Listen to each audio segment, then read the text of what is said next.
da vaše pravo da se izjašnjate kako hoćete.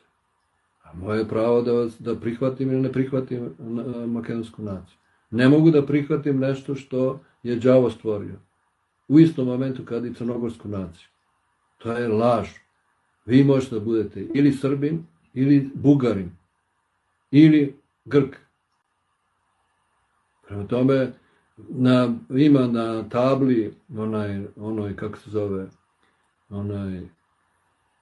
na nadgornjoj ploči, otac se prezivao na Ić, sin ili ćerka već na Ovi ili Ski, ne znam već kako se.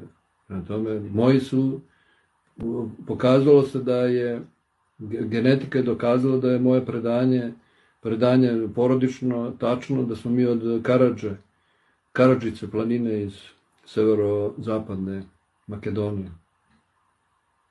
Kako sam ja sad Srbina, vi ste iz istog tog kraja, nisu više Srbi. Prema tome, lako može da se vrati točak istorije.